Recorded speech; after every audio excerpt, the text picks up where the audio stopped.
Akwa Bastronko enkoma osabre se R0bber share too much GH nana ma obusua enemy dey na ebre aso se training issues abeto dwano me dey ebesomo na ebusua force se ade hu di ekoso ewo Ghana ha ye ban bodwuma konu amekira police for ni chichu hu di ekoso ontem enura wo bi akunu ho tese nura chi tese na woche ye free months ye besi na wotu we mu so no wo bi ase kunu ho ewo Jomoro eye constituency ni mu na tese ensema ebobo ba free honom no eni eya yenya enen no so if you want now this time around in India na me encha de police ni an ho akan moda so etinkwem no na according to reporter yenya etrese ye Millennium City District Police Command police ni ba ko a wo bo no modern wodwuma mu e wo ho a tese ne din abetoja eye Officer Karim Aminu sabre nsa ba ko a ye nsa tia ba ko no ye R0bber bi a ye most wanted R0bber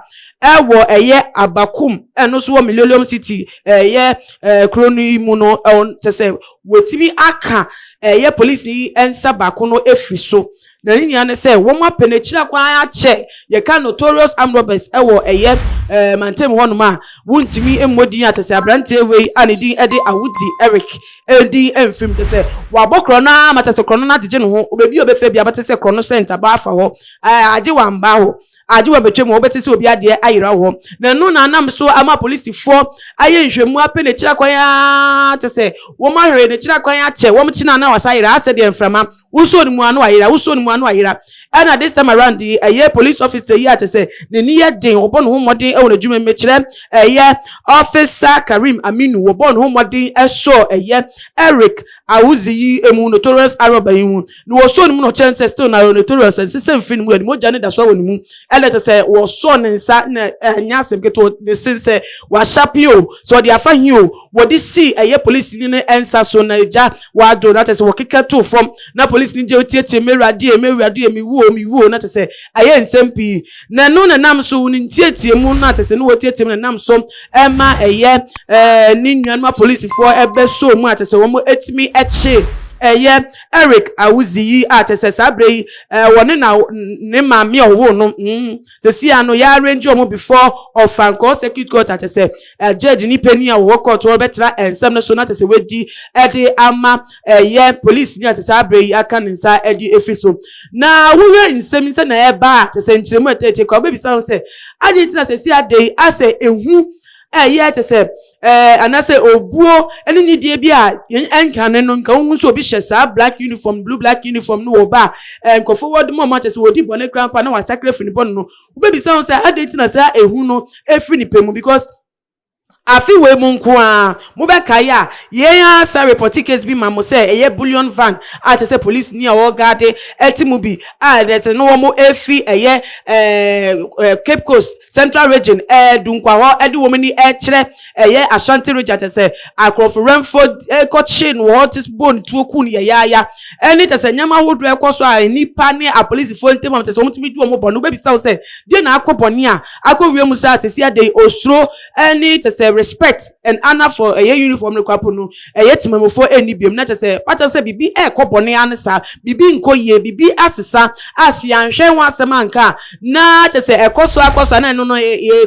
kwa akowura lawlessness ni mo no because se nipa o timamoni o mamu atese wonim se police ni ewodwekuo mu se obehwe nipa nkwaso abon ho ban no asa bojapade ho ban na tese won nye obo bi ama no ana esuro ema na djuma na officer wo mu a na tese obetima ye bibi alfa no se police ni ebe che no ho ka no asem a wa hwekwa no agina so de di ni bonesi wo be ka na asem because we wo ye nipa bonifo R0bber ni ayache wa wo sanya kukudo aka police nsa na tese wo case no kra wo sa asem no nti na de ayekobon no be ya eye police ni adwumako no mu no wo mu sorry no mu nya checks e wo mu ntem de ayekoso wo mu esuban bi mo de ne de anam so ma nipa nya mu ye gidi abiem wo mu red no wo mu checking na tese wo mu strength side because se ekọ na ekodu sa pepeso no dia wo mu ana adwuma na wo mu ye no enwoma kono biem enu nti de ekoso bia se yakade eno mu hia se etuo eno mu aboba ene ebiem nso no more training be tro mu adwuma so anas wo mu mani bre akọ adwuma so se na na se kata hye ne proye ye target wo mani se police need to see the police need to see the ye kan yan se aye nsema se me fo keka no so meye no maye hot checks ni nyana se wo masiesie won sem no se na be ya nsem bi se no enkopie mu na se etimi aye adwuma de abanya saade a ni boni mu a na ewura na busa fo we de na nka me ye de akam na we de meja de amamu video ye maame a wo ho ye Eric Amuzi R0bber ya se ya chi na police fo kasa na nim kakra no eno ene da wo mu hwe na ewia se ensem no de ka ho no me de asomo but I'm born in any time. Where's your man? Channel. Oh, we found him concurring who need time. Why? Na fa kwala no ba kono ka won. Eric Beckham. Na de wa do. You show what that. That was original name.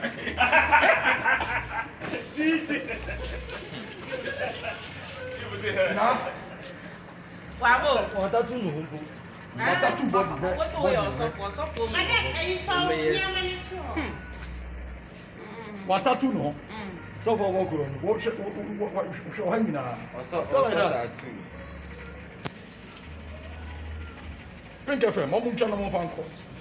Na dey you TV cry me, you TV na me hu ye nti I drew a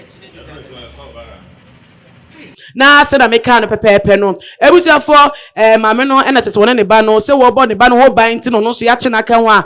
wo mo de omo ekopie e wo fanko circuit court ni tin sem boy de ba kopie mu wo kire bia no se judge ni fobu obebu no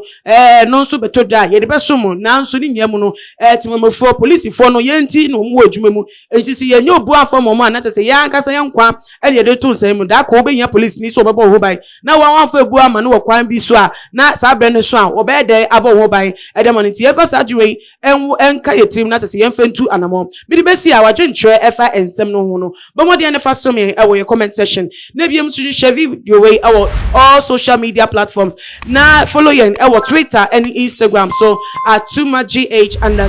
Facebook @tumagh media na ama owuso nyame ya doma ye be say de shabi makramo.